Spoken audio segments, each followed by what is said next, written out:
Okay, now we're going to go inside. This latch is very easy. You just kind of put a little pressure with your thumb there and open it up.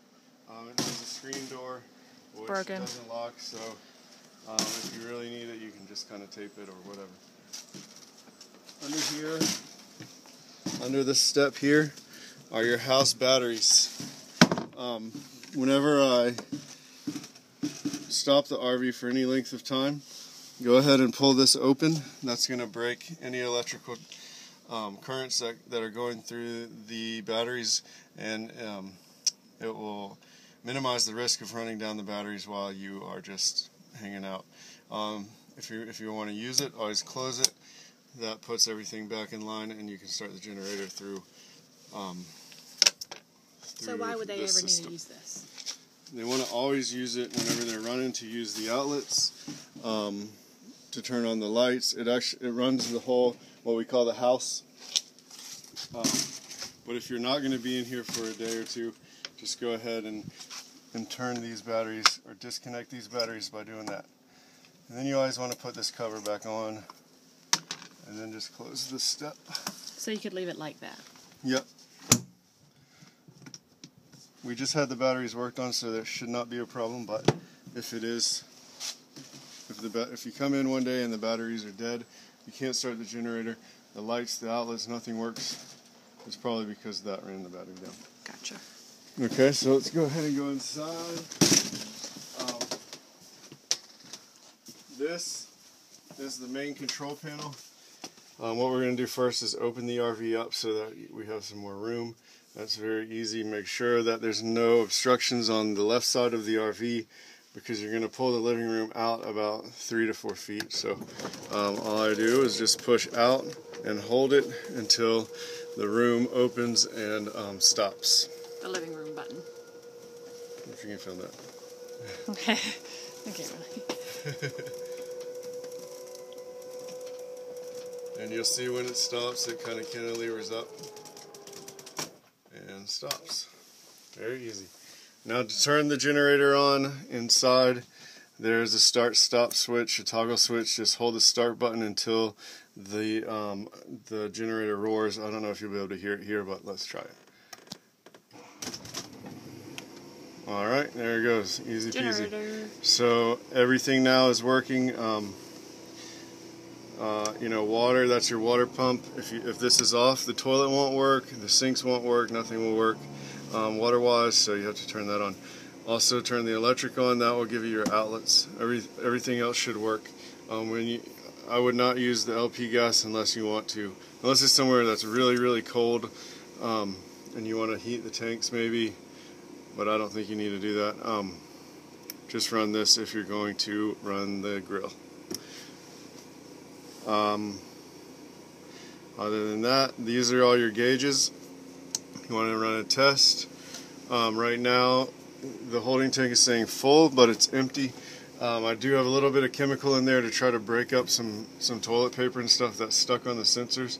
Once we drive around with it, give it a day or two, it should go back to reading properly. So here's your LPG. This is your gas tank. It says, you know, it just tells you what it is, and it's going to tell you empty or full. Same thing on the fresh water, empty or full. Holding, empty or full. Gray water, empty or full. Right now it's saying empty on the gray, which is right, I know, and the holding tank is empty right now, but it's saying that it's 2/3 full, but that should be remedied. The fresh water, I'll go ahead and fill it up before anybody takes it, and again, the gas, I'll go ahead and fill it up all the way. It's saying full, I don't know why, I have to look at that. But there's a manual gauge on the LPS tank, on the gas tank, propane tank, and you should go by that manual gauge anyway. Okay, so that is that. We'll go ahead and turn off the generator. All you do is hold down stop until there's no noise, and it basically chokes the generator out and doesn't run. So this is the shower. Some people use it for storage. Very simple, turn the water on, take a shower. Sometimes it leaks. It might leak. If it doesn't, if it leaks, just throw a towel down. These are light switches here, and this is a carbon monoxide alert. So if that starts going off, you know, open all the doors, try to get all the air moving, open the windows, things like that. Get out of the RV. You can get out of the RV first, but then start trying to fix it. This is the bed. It has a sleep number bed once the generators are on. Here, Sarah, go ahead and turn that generator on.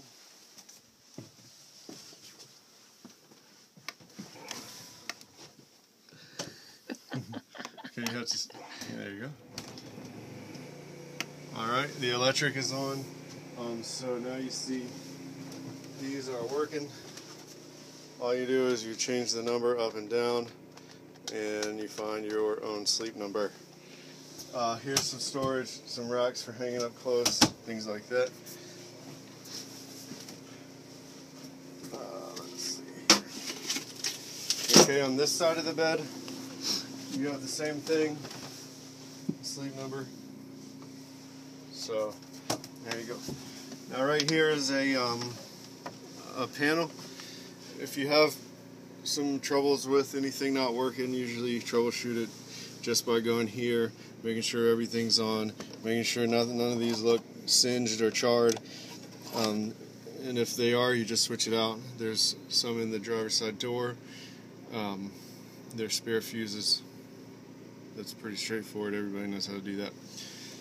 If everything here is okay, remember to check that switch on the generator itself. That usually is the culprit.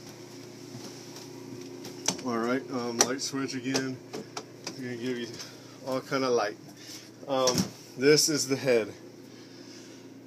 Real easy. You have water, hot water. Light switch is will turn on the light. The vent is right here. You just push a button, open this up, and it'll pull air through here. Make sure to close after. Yeah, it needs to always be close because a lot of times people forget and rainwater gets in. The head is just like any other toilet. You sit on it and go to the bathroom. And there's a The pedal. only difference is when you flush it. What I like to do is, if you give it a little finesse, you can start running some water through it before the actual ball valve opens up. So you can do that and then dump the whole thing, or you can just go ahead and give it a gusto. I would try to not flush the toilet whenever you are riding down the street because it smells really bad. Other than that, you should have no problems with it. It's very simple. Just try to keep it clean. And there's you know, some more storage in there for toiletries. And at Walmart, they sell any kind of, in the RV section, you can buy any kind of tank conditioner and odorizers and stuff like that if there's ever a problem. This refrigerator does not work. You could use it as storage.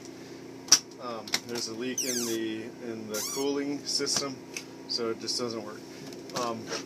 Storage, there's a little griddle up here. Make your pancakes and bacon in the morning. And then the microwave works. Here's some kitchen supplies, cleaning supplies, things like that. Sink works the same way as your sink at your house.